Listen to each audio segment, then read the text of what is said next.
Bonjour, on est le jeudi 14 novembre 2013. D'habitude, je fais la vidéo un vendredi. Là, je la fais un jeudi parce que demain, je me mettrai en route vers Marseille où j'interviens samedi. Alors, de quoi je vais vous parler aujourd'hui? Je vais vous parler de choses qui sont en train de changer dans le rapport de force entre le secteur financier et le régulateur et les autorités. Parce que les choses sont en train de basculer petit à petit. Vous vous souvenez peut-être que quand M.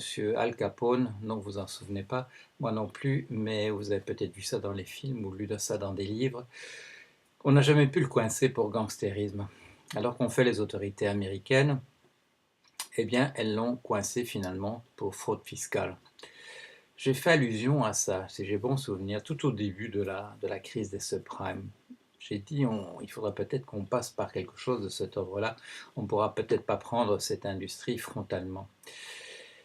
Ce qui me fait penser ça, c'est pas seulement ce qui s'est passé à propos du scandale du Libor l'année dernière, mais c'est le fait que des enquêtes sont en train d'être lancées, ou même déjà, sont peut-être déjà même assez avancées, dans le domaine de fraude du même type, c'est-à-dire de manipulation des marchés, dans le domaine du forex, du foreign exchange, c'est-à-dire les opérations faites par des cambistes sur les cours de change. Et les banques qui sont visées sont essentiellement des banques anglo-saxonnes, mais il y a là le gratin.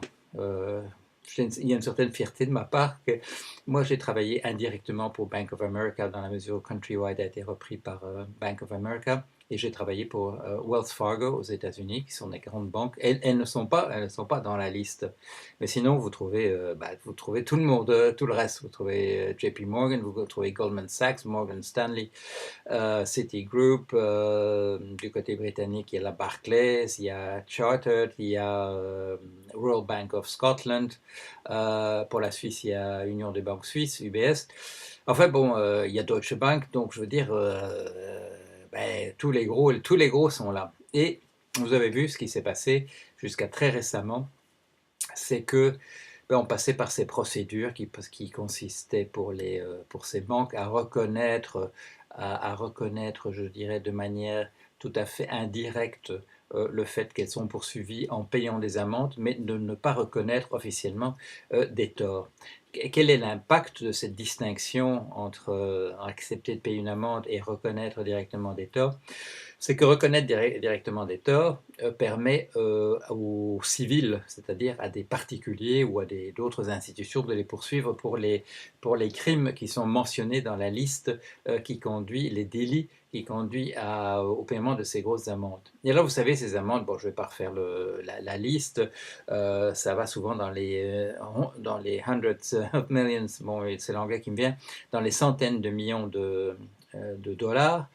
Ça atteint maintenant, pas quelquefois, ça atteint dans le cas de, si j'ai bon souvenir de JP Morgan, ça atteint le milliard de dollars. Ça devient des sommes, c'est pas des sommes peuvent faire tomber ces grosses banques, mais c'est des sommes quand même qui commencent à compter en particulier du côté des actionnaires. Ça fait beaucoup d'argent qui disparaît et qui aurait pu être payé en dividendes. Voilà. C'est un moyen de pression sur les actionnaires. Les actionnaires peuvent faire, eux, pression sur les dirigeants des entreprises. Alors, quand ça dérape complètement dans le processus qu'on a vu avec la Barclays l'année dernière, c'est-à-dire quand l'opinion publique s'en mêle, à ce moment-là, on obtient un processus. J'en ai parlé abondamment. J'ai assisté pour vous aux audiences qui avaient lieu,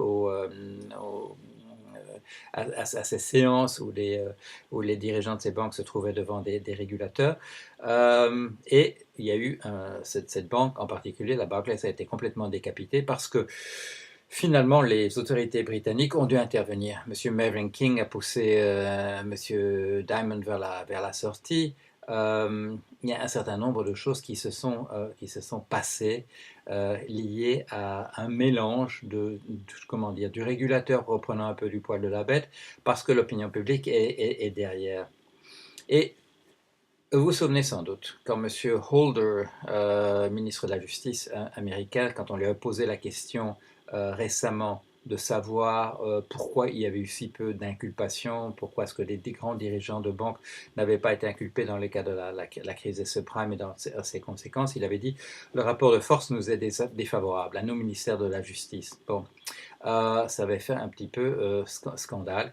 Madame Elizabeth Warren, dont j'ai parlé récemment, avait posé la question pour voir pourquoi les too big to fail sont aussi too big to trial, c'est-à-dire de faire venir, pourquoi les banques qui sont trop grosses sont aussi celles où on ne peut pas faire venir leurs dirigeants devant la justice. Alors, ce qu'on s'aperçoit maintenant, c'est que voilà, les autorités, enfin en tout cas les gens parmi les autorités qui voulaient quand même faire quelque chose, eh bien ils ont dû prendre le problème par la bande, c'est-à-dire par des poursuites en justice de nature différente. Et c'est l'influence sans doute des questions qui ont été posées par Madame Warren qui avait conduit à ce que pour la première fois, une banque, je crois que c'est JP Morgan, doive reconnaître des torts, doit reconnaître véritablement d'avoir véritablement commis les délits pour lesquels elle doit payer des grosses amendes. Et ça ouvre la porte à l'extérieur aux gens pour poursuivre en justice devant des tribunaux civils ces banques pour avoir commis ces crimes. Alors, qu'est-ce que l'administration américaine est en train de faire? Comme ce rapport n'était pas favorable entre la justice et le secteur bancaire, elle essaye d'amoindrir, de modifier le rapport de force. Ils essayent de saper l'autorité de ces gens qui sont à la tête des banques. Et si on arrivait à faire, comme on a fait avec Barclays, je dirais assez accidentellement, c'est-à-dire à renouveler la direction de ces banques. On aurait peut-être, comme dans le cas de M. Jenkins, qui apparaît donc à la tête de la Barclays, comme étant quelqu'un qui dit on va retourner aux valeurs Quaker, etc. Bon, ça n'empêche pas que les poursuites maintenant se continuent, et en particulier pour les manipulations sur les taux de change, mais ça veut dire peut-être qu'on aura affaire dans quelque temps à des gens différents au sommet de ces banques. Dans le cas de la Barclays, qu'est-ce qu'on a vu émerger maintenant au sommet? Bon, on a vu émerger cette classe de gens qui étaient, que j'ai bien connus, parce que c'est à ce niveau-là que moi je me suis retrouvé dans des banques américaines, c'est-à-dire ceux qui sont en dessous, qui sont légèrement en dessous, ceux qui sont les véritables dirigeants, qui sont les gens qui ont les compétences, qui sont les gens qui font le travail correctement, parce qu'il faut quand même qu'il y ait des gens qui fassent le travail correctement dans les banques. Sinon, ce sont des organisations compliquées, il y a beaucoup d'argent qui est qui est en cause, il faut qu'on fasse le travail correctement. Et on voit émerger, on va aller chercher dans ce fallen rank, on va aller chercher dans les rangs, on va chercher dans les rangs de ceux qui sont juste en dessous de ce niveau de la direction traditionnelle des banques où on trouve un certain nombre, il y a des études qui sont faites maintenant quand même, un assez grand nombre de psychopathes et de sociopathes. Je ne vais pas faire de rapprochement ici avec les gens que j'ai vus à l'œuvre dans la Troïka européenne. Je vais quand même dire un mot à ce sujet-là. C'est que là aussi, il y a un rapport de force qui est en train de se modifier.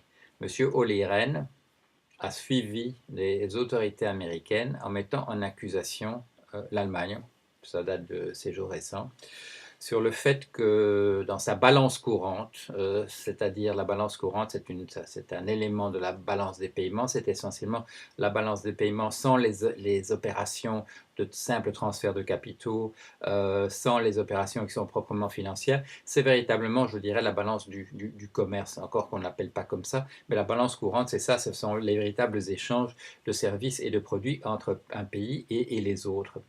Et là, on s'est aperçu que l'Allemagne a enfreint une règle depuis pas mal d'années, c'est-à-dire de ne pas avoir plus de 6%, que sa balance courante ne représente pas plus de 6% de son produit intérieur brut. Si elle le fait, un pays qui fait ça est un pays qui se réclame d'être un exportateur brut, c'est-à-dire de vendre à l'extérieur bien plus qu'il n'achète de l'extérieur. Et là, on a découvert qu'il y avait une règle au sein de l'Europe pour empêcher les gens de le faire de manière tout à fait brutale. C'est une règle keynésienne.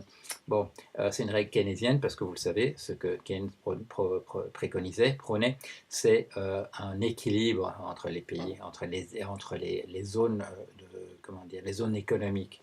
qu'il n'y ait pas de zone économique qui essaie simplement d'écraser les autres.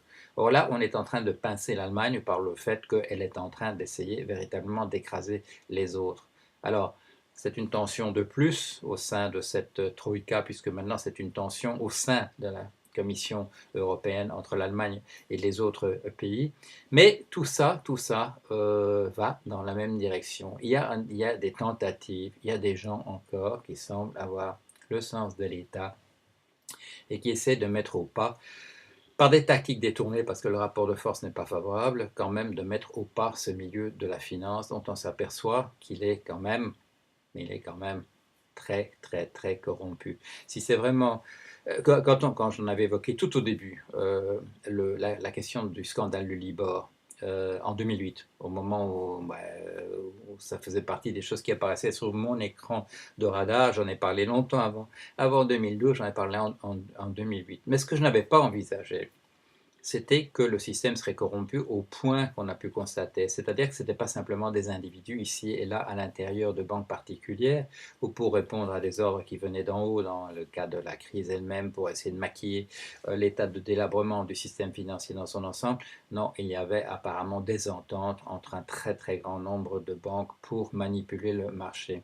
Et c'est ça qui est en train d'apparaître dans le cas également des taux de change entre devises. Alors s'il apparaît véritablement que la quasi-totalité des banques étaient en train de manipuler ensemble, par l'intermédiaire des chat rooms apparemment, de manipuler l'ensemble des marchés de manière concertée, comme un véritable cartel, à ce moment-là, bon, il y a vraiment quelque chose qui est, comment dire, il y a quelque chose de vraiment corrompu, véritablement. Ce n'est pas simplement des effets de structure qui sont ceux sur lesquels j'ai insisté, en mettant un petit peu entre parenthèses le rôle des individus, mais véritablement des effets de fraude tout à fait systématiques. Il y a un article qui est apparu, c'est dans Zero Hedge, je crois que c'était hier, et c'est un article intéressant par un juriste qui pose la question pourquoi est-ce que les responsables de la crise des subprimes ne sont pas traînés devant les tribunaux.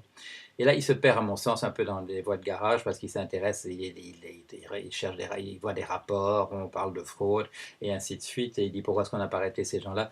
Mais le fait est que nous savons tous qui sont les responsables de la crise des subprimes. Et la difficulté, le fait qu'on ne traduit pas en justice ces responsables, c'est que ce sont des gens extrêmement haut placés. Ils sont au sommet quasiment du système. Les responsables, bon, s'il faut donner des noms, moi je vais les donner.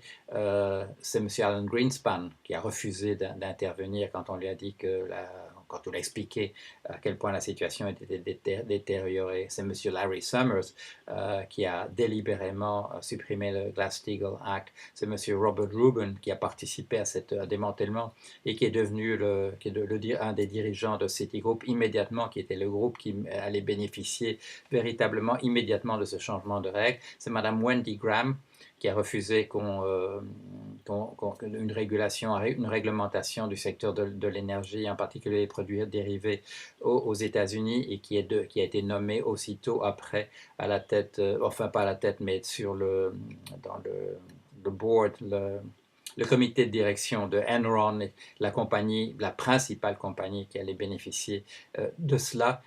Ce sont aussi les dirigeants de la Mortgage Bank Association qui ont décidé délibérément de mettre 500 millions de dollars pour essayer d'empêcher et ils ont réussi, que ne soient votés dans les États américains, les États individuels, ne soient votées des mesures qui auraient empêché que ce secteur du subprime apparaisse. Alors, si on veut vraiment mettre des gens en prison, si on veut vraiment les traîner devant les tribunaux, il s'agit donc de M. Greenspan, de Mme Wendy Graham, de M. Robert Rubin, de M. Larry Summers, c'est-à-dire des gens qui... M. Larry Summers, je vous rappelle simplement qu'il était envisagé d'en faire le prochain directeur de la Federal Reserve.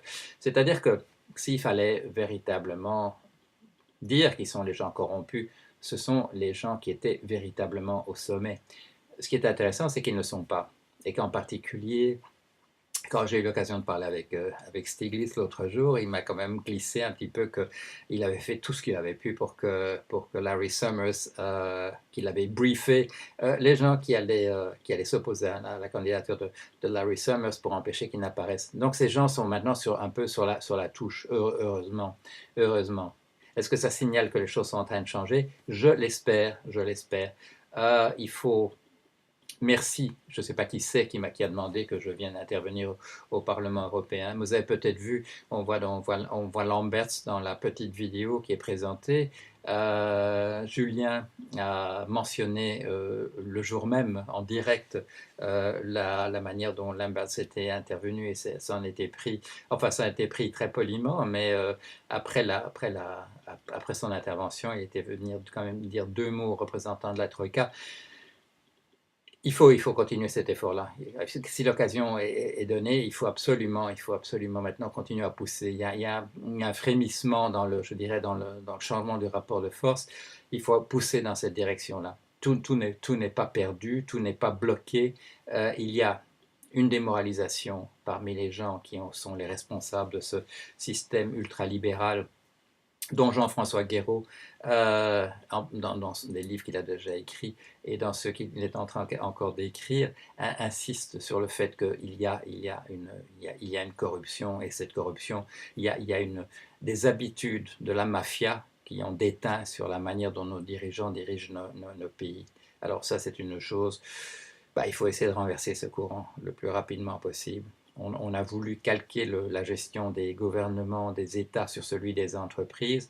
On a fait venir le pire de la gestion des entreprises, c'est-à-dire cette tolérance à la fraude dont je parlais dans un petit texte autobiographique et qui me semblait être la traduction de ce slogan qu'on utilise dans les entreprises, que quelqu'un, tous les participants, tous les membres de ces entreprises doivent manifester leur esprit d'équipe, et que cette expression esprit d'équipe, c'est un langage codé pour signaler en réalité comment dire, la, je trouve plus l'expression, la tolérance vis-à-vis de la fraude. Alors voilà, je termine là-dessus.